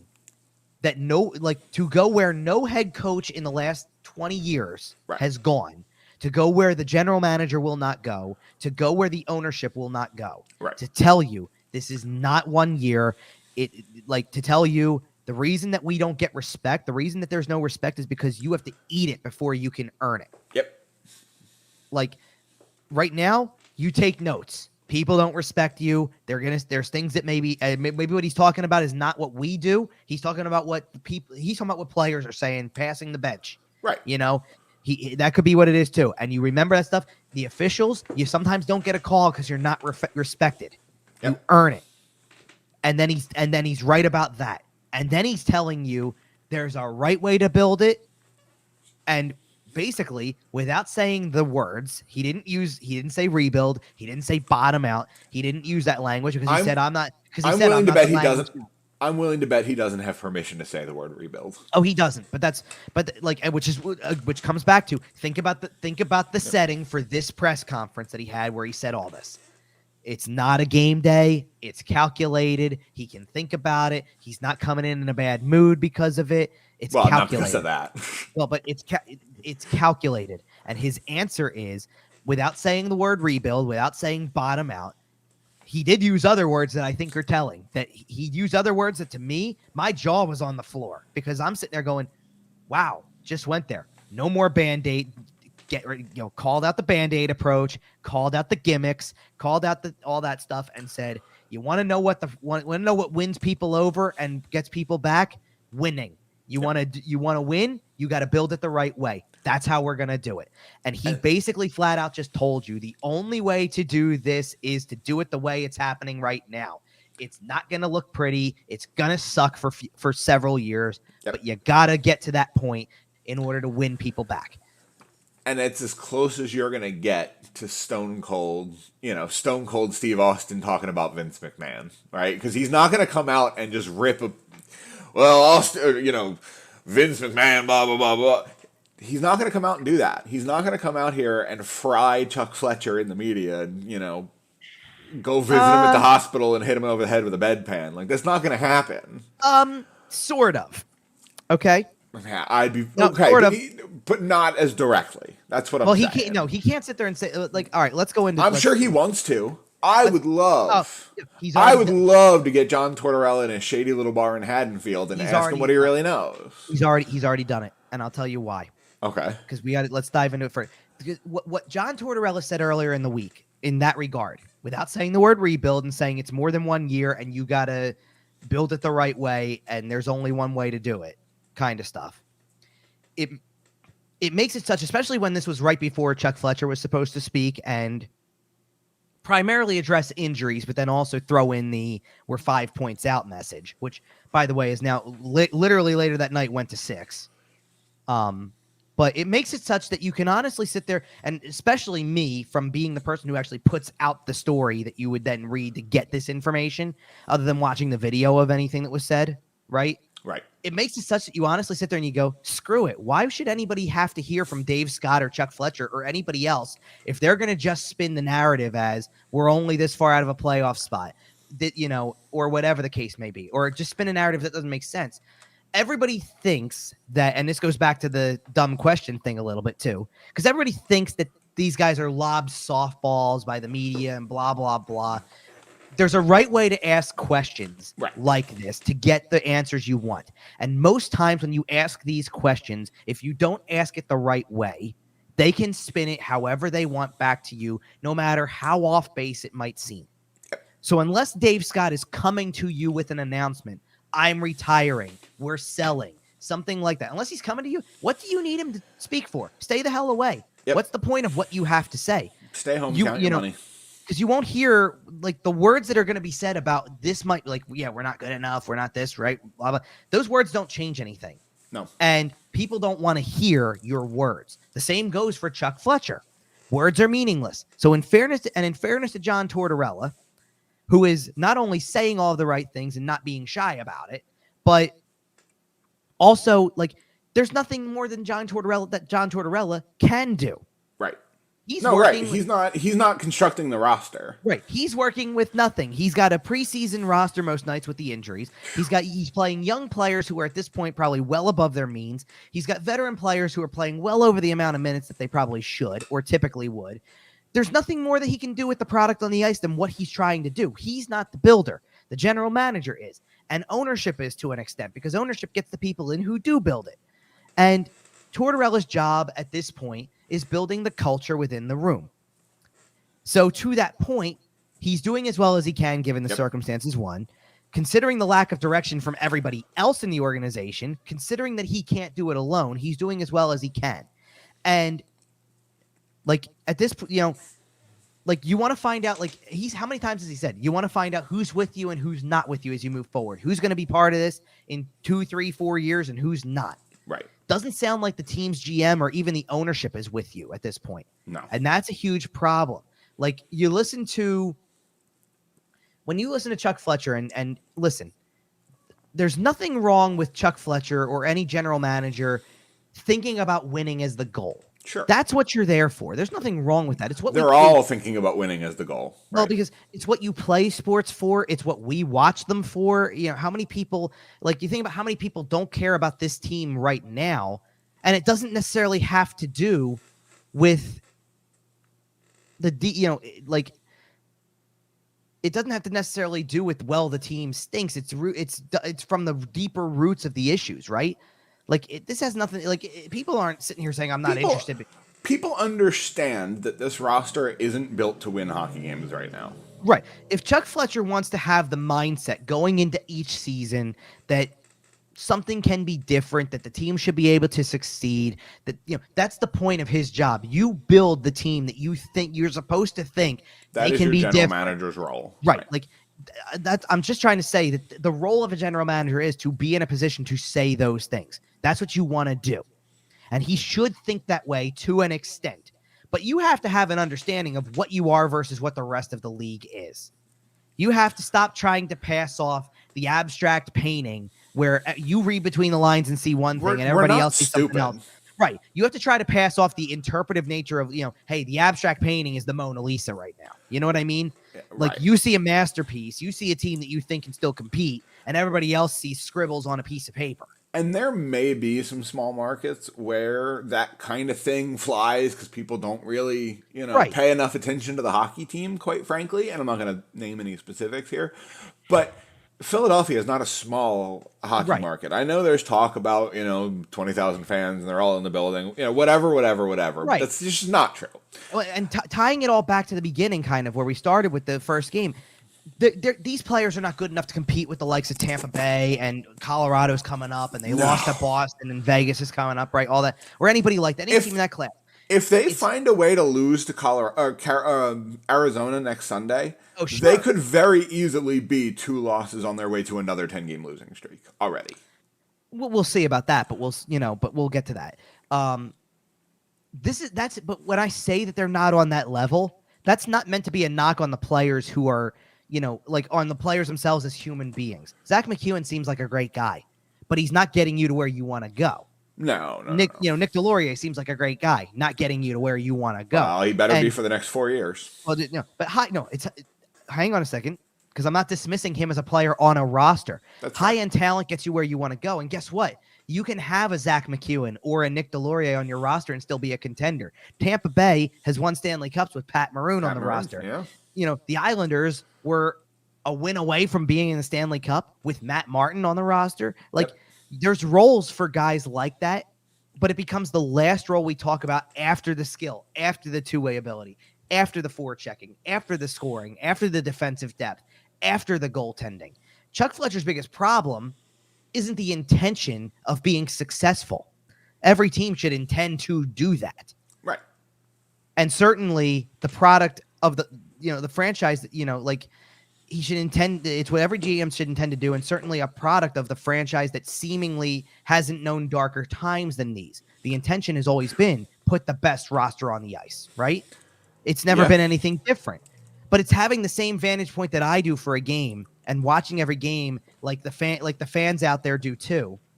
Especially the ones that are still doing it and crazed enough to do it, that they can't separate themselves from this on a daily basis. And I get it. Right. We're here doing this show weekly. Right. Chuck Fletcher's problem lies in getting to the quarter mark of a season, snapping out of a 10-game losing streak, being a handful of results away from being at the bottom of the league standings, and somehow coming back to, we're only 5 points out of the wild card. Right. Stop focusing on making the playoffs every year like that's the crown jewel of the game. Stop trying to make that an acceptable marker for a successful season. Nobody wants to watch you get into the playoffs by 2 points to get bounced in 5 games in round 1. Nobody wants to watch you push for the playoffs, miss by 4 or 5 points, and get stuck in the middle. You are what you strive for. And what you're striving for in Chuck Fletcher's world is being stuck in the middle, because that is successful enough. At this point,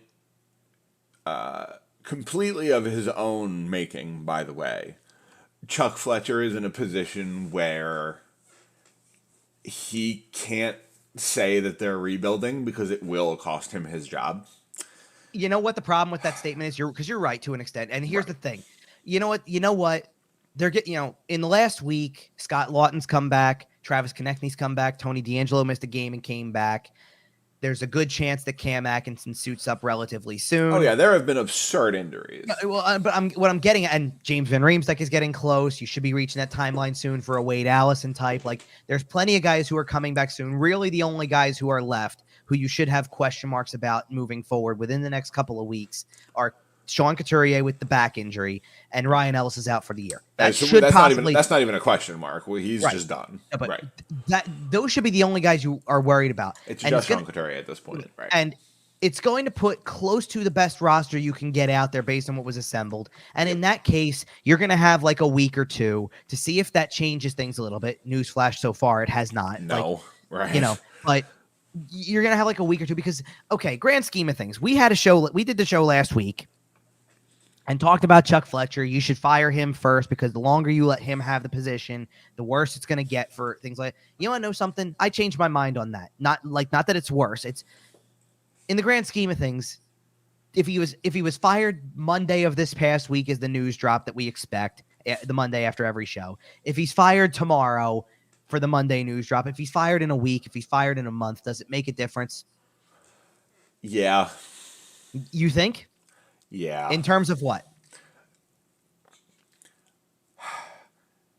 At any moment, he could pick up the phone and trade Cam York for a piece that helps now. He's not going to because no one is taking that. But you get what I'm saying. Is I know. he can make a move moving future. What if he trades next year's first round pick? What if he trades the pick? That is something he could do. Okay, those are those are things he could do. I don't see a market for anything right now. Let's put it this way: you're sitting here telling me if he wanted to move Cam York for Besser. Hold on a minute. No, because he's not. First, guess what? He can't trade anything because they don't have contracts. He'd have to even it out, and someone's going to sit there and say, "You want me to give you Brock Besser? Then you're either giving me the draft picks that you need, which I think he knows, or you've got to give up multiple contracts that you don't want to give up." So what's it going to be? You know what I mean? So JVR goes for the money in the contract spot. The pick goes for the value. And then probably a prospect in there, too, because Chuck Fletcher's going to lose this deal. Nope. JVR is stuck on this roster until February. Okay. That's what I'm getting at. There's no market for JVR. No, I don't think there's a market for him. I just mean Vancouver's not doing great. They're on the way down. They're bad. They're going to flip JVR for an asset at the trade deadline. But I think that's the move. And I don't even think that's the move, but that's the kind of thing I'm scared of as long as Chuck Fletcher's in charge. I'm not saying they should, obviously. No, but I'm sitting here saying, okay, like the rumblings I've heard, and Aunt Sanfilippo had this a little bit too, that kind of keep your eyes on the Christmas break. Okay. That as these guys come back, because he's leaned on the injury crutch a lot, obviously, but ultimately, if it doesn't turn around anytime soon and there's no path forward here, like we're getting to the point where something's going to give just to give. Okay? Yep. Now, I have a couple theories on what that could be. Because on one hand, the answer is he just gets fired and everybody, and there was much rejoicing in the city, right? Okay. That's one answer. But what if the answer is, okay, because at this point in time, if they make a decision within the season, I can tell you who is probably getting the job. I can tell you that at this point in time, I would say 70-30, I would be certain of this. Okay. Danny Briere would get the job. Okay. That it would be, and Would I'm it be leaving. interim? Possibly. Okay. You know what? I imagine it would be for the rest of this year. Okay. But that he would be a very high candidate to take over because, okay, back to the Tortorella press conference for a moment. We talk every day, right? I talk with Chuck, I talk with Brent, and I talk with Danny Briere. And Danny Briere, by the way, is a brilliant hockey mind. Nobody asked him what he thought of Danny Briere. He just the question He just volunteered the information. The question was how well, what's the communication like when you're trying to build for the who do you talk to, right? And do you talk about the things where it's like, hey, you may have contracts that you're not able to move, even though you're thinking of a guy who may not be here in 2-3 years, right? Or who may not be part of that future plan, and you're still stuck with him by contract. And we talk about it every day. By the way, Danny Briere is a brilliant hockey mind. You know what that tells you? It tells you Danny Briere is a brilliant hockey mind. Possibly. The real answer. Sure, I think so. Well, because the answer to that question is, from my standpoint, is I don't know if Danny Briere is a brilliant hockey mind or not. He might be. He might not be. I have no idea. I haven't seen him in this role to know. He hasn't had this job. A special assistant to the GM is you can sign off on the moves that are being made, but it doesn't mean you were the mastermind behind it. I would love nothing more, and I will apologize to Paul Holmgren, Bob Clark, and the organization if they hand the keys to Danny Briere and say, it's your show. Tank, rebuild, whatever you want to call it, be bad, build us a winner, period. And then they leave. And they can stay on their titles, but they leave the office. You know what I mean. They go play golf for a while. The Delaware Valley has some beautiful golf courses. Let Danny Briere take over. The Philadelphia Flyers, it's been a long time since the Philadelphia Flyers had a generational GM. A guy who's there for 20 years who, and it doesn't happen so Bobby often. Clark from 87, sure. the 80s until roughly. I mean, there was a period in the middle where he was. I get it. But yes, that kind of thing where it's an institution and it's one person's vision. Are you kind of talking about it more from let's not use the Flyers as an example, but are you kind of giving me the David Poyle, Nashville kind of thing. Where it's he's been there forever. The only GM they've ever known. The franchise has been around for 25 years. Hand Danny Briere the keys. Let him strip it down to the absolute studs and let him build it. If he's a brilliant hockey mind, let him and Tortorella be your duo. And so Tortorella's been around long enough that I could see the two of them working very closely together and having a good relationship, almost as like a co-GM's thing. And not that, but like you're never gonna have. He's more than a coach. He's got some personnel in. Well, listen, to say that about Danny Briere, but then gloss over the fact that by the way, I talked to Chuck and Brent too. That's fair. It's a little bit of a message to anybody who can hear me, kind of like Briere's got some knowledge that I really respect, and I think he knows how to build this thing. And I don't know what's going on with the other two, but they're sitting here talking about playoff spots, and we can get this guy in, and it's not the direction to go, right? Like that's what I mean by that a little bit, like that was brought up that way. It's only a matter of time until John Tortorella starts blinking furiously in Morse code. Save me, help me, get me out of here. Well, and this is what I'm saying. Like it's. Like, so this is where I'm going with this, because this is the other possibility that I see, and this is not a good possibility, but it's one that I think exists. If the decision is made on Chuck Fletcher by within the next 3 weeks or whatever the case may be, 70-30, I'm thinking Danny Briere is the guy who everybody has in mind. Even let's put it this way, Briere would at the bare minimum. I think it would be almost 100% possibility that Briere would be able to take over in some respect. Right. It could be interim basis, and they just push everything down the line and say, listen, I'll even let Danny Briere, with an overall grand scheme vision that aligns more with what Tortorella sees, say, handle the trade deadline. Right. Hell, maybe he's the right guy to do it in that sense, where it's like, hey, listen, at least he knows the long-term plan. Do it. Move JVR, move Justin Braun, move whatever else you can, and get what you can back, right? Start creating cap space. Start creating some roster space. Start rebuilding. But get your third round pick for Justin Braun again, or third or fourth. Get your second for JVR, or whatever you can get, right? Quite frankly, I think the fact that there's not a lot to do, like you said, makes it a good time. But whether or not, my point is, it gives Danny Briere a nice little training wheels trade deadline, is what I'm saying. It does. And he's not tasked with. You got Claude Giroux this year. You know what I mean? You don't have the franchise captain on your hands. Right. At this point in time, you move the cap from, well, not the cap, but you get what you can for James Van Riemsdyk. You get what you can for Justin Braun on expiring deals. Right, because you're going to eat half of JVR's cap to get value. You do it, and you take what you get. And I think that Briere could be tasked with that, sure. Where I'm coming from, where it doesn't make a difference, is if the end goal here is in the next 3 weeks or month or whatever it may be, that Chuck Fletcher just simply gets fired, then whether it happened last week or it happens later this month is neither here nor there. That's calling fair. People up and sending people down isn't making a difference on the roster right this second. Moving a guy to IR because he's hurt doesn't make a difference. That's not grand scheme of things. It still takes him out of the picture before you get to the trade deadline. I just wonder if the keys have been taken away from him. My biggest worry is this.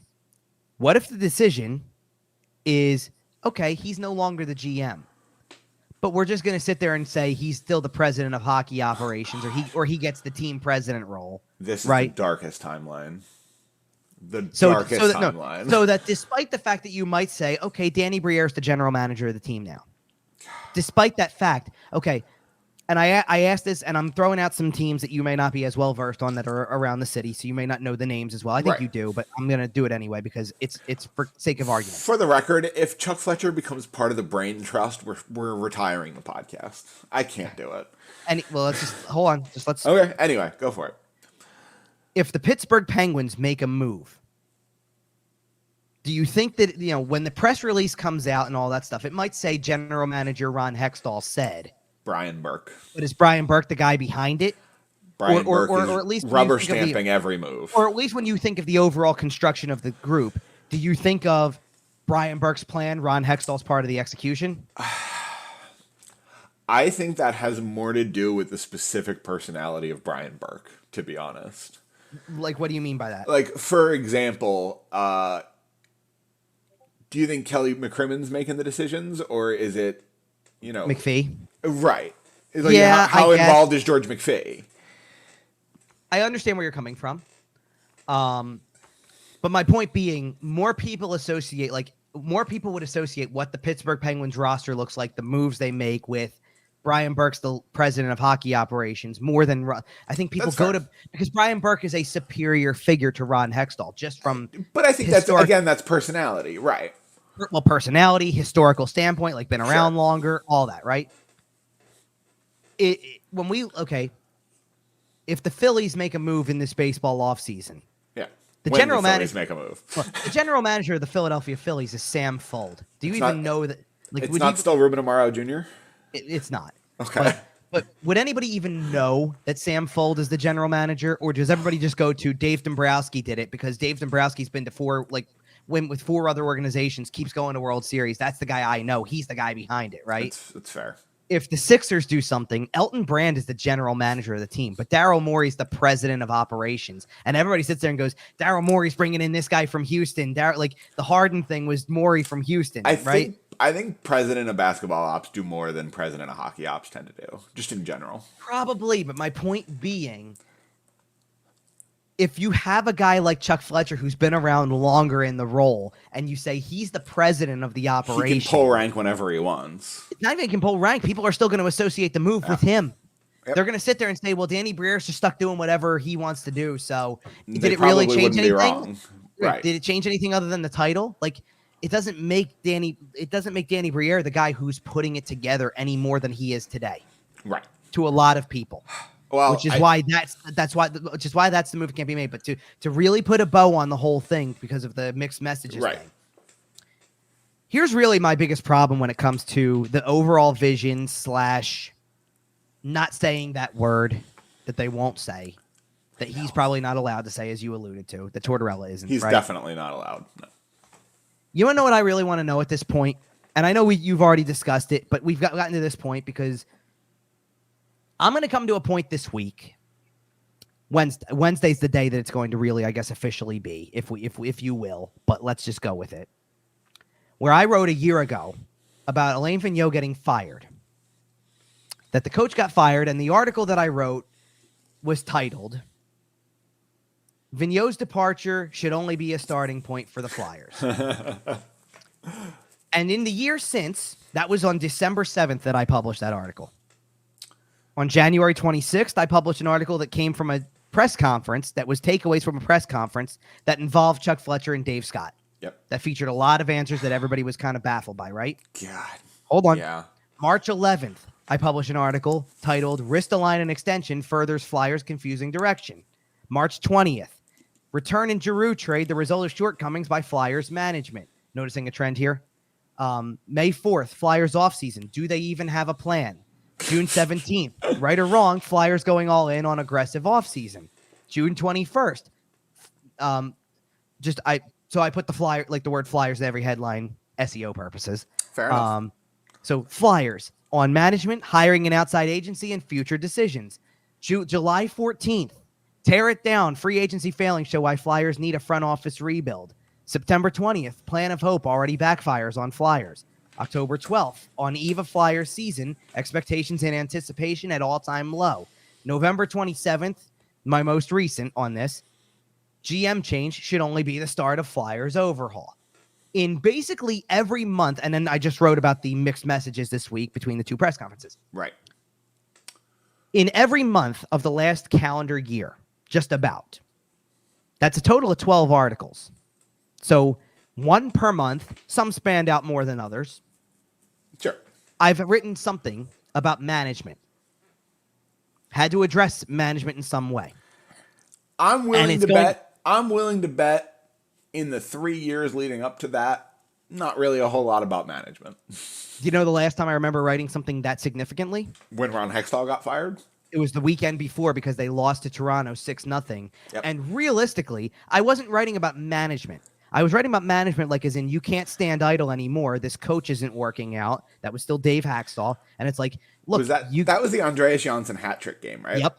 Yeah, that I refer to that as the Jim Jackson headset game. The reason why I even wrote what I did after that is because I didn't watch okay. This is not the first time I've done this. I'm going to do this again. I'm pulling out a classic John Tortorella line to an extent. Okay? Because I remember how I kept pulling out the I have no idea line earlier. So my line from this one is that night when they lost 6-0, the Andreas Janssen hat trick game. Yeah. I didn't even watch the game after the first period. I didn't even watch. No. Well, no. I mean, it was on. I was trying to cover the game, but I spent the rest of the game back and forthing it with fans on Twitter because that was more of a story at that given moment. And it's probably more entertaining, too, to be honest. The biggest issue at this point, whether we continue to talk about management, whatever, blah, blah, blah, the whole thing, because everybody wants to sit there and go, Chuck Fletcher has no clue what he's doing. He's delusional. Fire him. Doesn't mean it's a wrong statement, but it's not that simple, right? It obviously is not that simple. Right. Everybody's going to sit there and listen. I wanted to. I'm not saying I'm taking credit alone for it. I think that everybody who does what I've been doing the last few years has brought this on. There's some credit to be had for.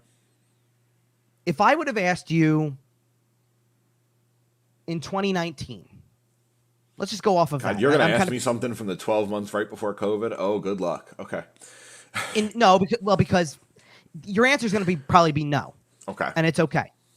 Did you know who Dave Scott was? Not really, no. Okay. Do you know how many people bring him up now? Because Too many for his sake, I'm sure. Because we keep talking about he's the governor of the team. He's the acting ownership, right? For the record, is the correct thing to do. Okay. Now, again, something that I'm sure you knew, but maybe more of the common fan didn't. Because I'm talking to you, and you do the show do the show, so you know a little more than the common person, I think. As well as multiple sim leagues, yeah. Did you know that Comcast owned the team? Just a little, yeah. Okay. Did you know To be fair, I've also known that Comcast owned the team since about 1995 or whenever. Well, okay, not okay. I don't mean like that. I mean, were you ever calling out Comcast as much? Not really. No. Well, no, because there wasn't any need to. The team was still having success. Okay, but when the time came and you needed to, where could you turn after Ed Snyder passed away? Where could you turn? Comcast. To an extent. No, I mean everyone. There was knowledge. I remember conversations happening when Ed Snyder passed about the humanity leaving the Flyers and the corporatization of it all, and.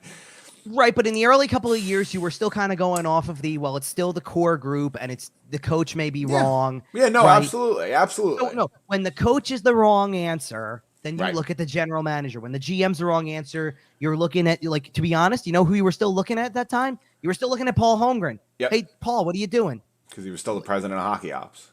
Right. What are you doing? Why is this still a thing? Why are we not making any changes? Or better yet, we didn't feel the need that there was a change that should have been made. It was Ron Hextall has a process, but this coach ain't it. Get him out of there. If Ron Hextall would have fired Dave Hextall, there's a chance he might still be here. I agree. Chance. I agree. Potentially. I don't know that for sure and certain. Granted, the reason why he got fired was because the vision started to not line up in terms of all of a sudden it was back to it's go time, start bringing in guys, right? From all the stuff we've heard since. And the tyrant stuff, right? It's hard to imagine he would still be here. Just because we know how much the alumni hated him. We know how much he rankled with the front office. Like he wasn't well liked. Right. But I think there's a chance that the team would have been more successful and they wouldn't have had a choice. Okay, fair enough. But ultimately, the reason, because we are one day removed. Remember the part last week where it was, hey, by the way, that Saturday game was 4 years since Hextall got fired?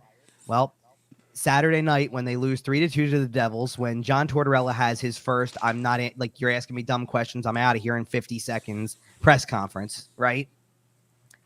That was 4 years to the day that Chuck Fletcher was officially hired. So Chuck Fletcher's had his job for 4 years. Yep, as we speak with it. And well, I certainly don't think he makes it to 5. I hear you. But beyond that, just hear me out. I believe, first, the two things that I've learned, or the two takeaways I've had from the past week or so from the time I wrote Chuck Fletcher, everybody's chanting fire Fletcher, but that's only the beginning of this. Like, that should be the starting point. There's more to be done beyond that, because it's not just him. It's everybody else that sits next to him. It's, it continues to be, with maybe the slight exception of Danny Briere in an interim role. Try him out, see if you like him, kind of thing. There's not much more that should stick around, right? Right. And the amount of people that are sitting here that will talk about Dave Scott doesn't know hockey, so he shouldn't be in charge of any of this. He needs to be removed. Comcast should sell, blah, blah, blah, right? The amount of people that say that, it shows how much, because I remember going on the air and talking about, because who runs the Flyers? Like, I got asked that question. It was directly asked, who runs the Flyers? And I say, okay, the guy's name is Dave Scott. And this was this was like April of 2021. Right. We're nearly 2 years down the line from that point. And we're people know Dave Scott's name and now. We're 2 seasons, and people know who Dave Scott is now. And people, because the day I went on air and said that to, when I go on Mike Gill's show on 97.3, Mike Gill sat there, and even his response when I said the name Dave Scott, as I started to explain who he was I wouldn't be able to pick Dave Scott out of a lineup. Oh, no, me neither. He's a boring executive. Yeah, I know what he looks like. But if you put him in a lineup of similarly looking men, I wouldn't be able to tell. But now people do, because that tweet or that meme, if you want to call it a meme, it's not really a meme with any wording on it, but this picture of him sitting comfortably in the lounge chair in the top of the Wells Fargo Center when the remodeling was done, right? Yep. That floats around. People know who Dave Scott is now, and people know that Comcast has their hands still all over this thing, and that the concept is when a business owns the franchise, that what is it about at that point? Yep. It's another business. It's another business entity that, as long as it performs, it's okay, right? I have never in my life seen a fan base. I'm sorry to cut you off here. I have never seen in my life a fan base this dedicated to getting a rebuild. And that's what we're upset about, is that we're not getting the rebuild. That's the crazy part. We don't want to win. We want to suck. And do you know what the real big thing about this is, though, too, when it comes to the rebuild thing? Because it's obvious that that's where they are. Right? I want you to tell me, and the standings right now is the standings or recent playoffs is a great reminder of why this is this should be a topic of conversation. Can you find me a team that is above that word, is above going down that path? Or the New Jersey Devils, were the New Jersey Devils above going down that road? No, they did it. Were the Toronto Maple Leafs above going down that road? They did it. Boston didn't do it. No, but Boston knows it's possibly inevitable. Boston's looking forward to doing it, right? Boston did one thing this year, and so far it has worked like a charm. And what Boston did this year was, we're taking one more shot. Come back Bergeron, come back Krejci. Oh, this is the last dance. Let's give it one more go. And so far, hell if it ain't working. Vegas hasn't done it, but they've only existed for 5 years. Right. Vegas hasn't had to do the same thing with Seattle. Seattle's a top 5 team, by the way. And quite frankly, Seattle did do it. Right. Last year was Seattle doing it.